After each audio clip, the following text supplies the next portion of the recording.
Welcoming now Mr. Ennis Rimawi, Managing Director, Catalyst Investment Management. Welcome to Abu Dhabi. Tell me, how did you see the World Utilities Congress in the second edition? Thank you, Mariam. Very exciting. This is the best time to be in renewable energy in the region, not only because of the global energy crisis, the importance of carbon emissions and the climate, but also the MENA region is now one of the highest growing regions in the world, number one. And number two, the percent of electricity from renewable energy in MENA today is less than 4%. And the targets are to go up to 40%. So there's 10x, 10 times growth coming in the next 15 years in renewable energy in the MENA region. And this is only for regional demand. Close to 200 billion will be needed just for solar energy alone.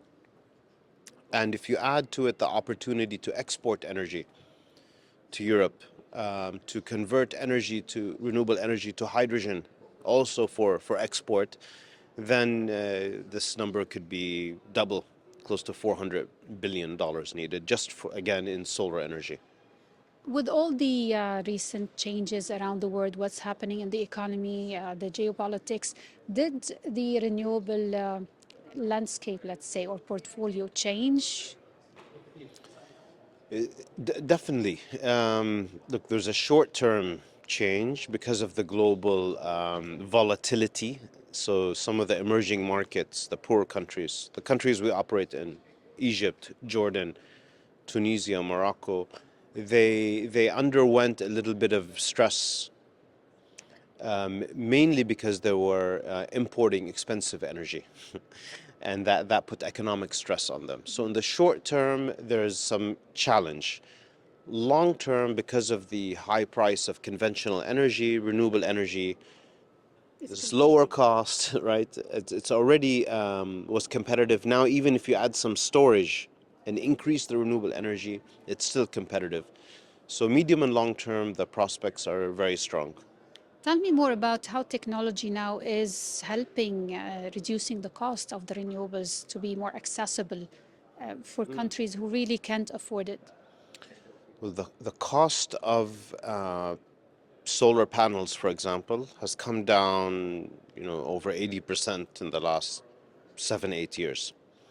At the beginning of COVID, supply chain issues, etc., it went up, but now it's back down to where it was pre-COVID. So definitely it's much more affordable. You're seeing projects being announced where electricity is being sold at below 2 US cents per kilowatt hour. But if we apply this to countries that are, let's say, middle income and harder to get financing for, 3, 4, 5 cents is still very, very attractive compared to conventional fuel at 10, 12, 14 cents. We know renewable energy is intermittent, it comes and goes, so it's not as valuable as 24/7.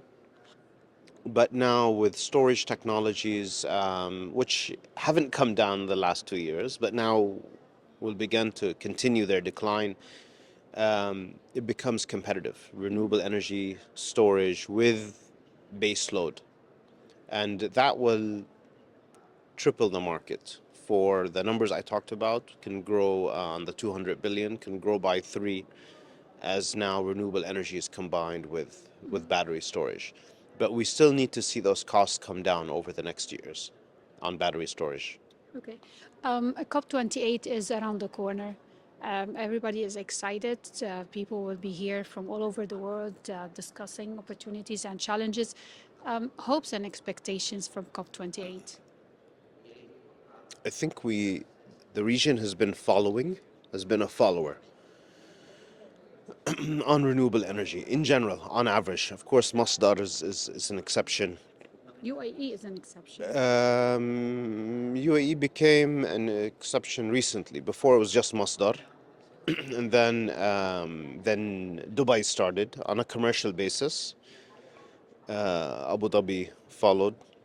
Jordan and Morocco were the first, by the way, in renewables in the MENA region. But UAE is moving fast now. But I think the key will be, can we see the region take a lead as opposed to follow. Mhm.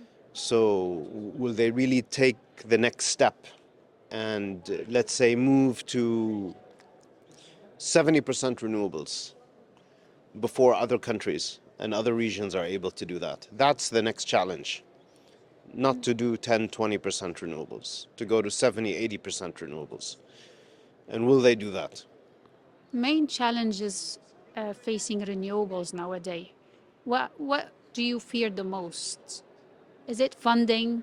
Is it cost? What is it?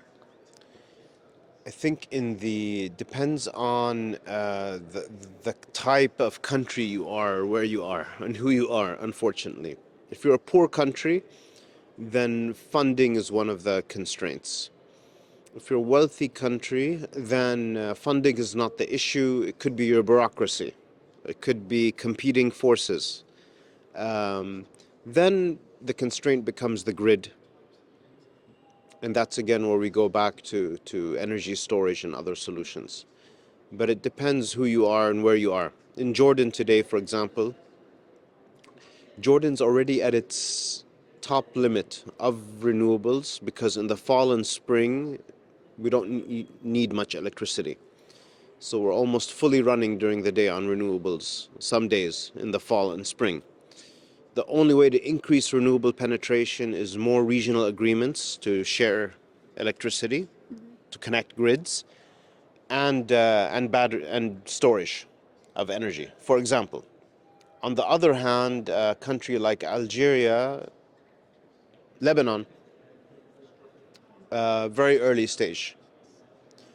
Lebanon has the will to go forward with renewables, but doesn't have the budget support or the balance sheet or the economic side. Algeria has the economic side, but needs now the government to Strategic. the strategic and political will to do it.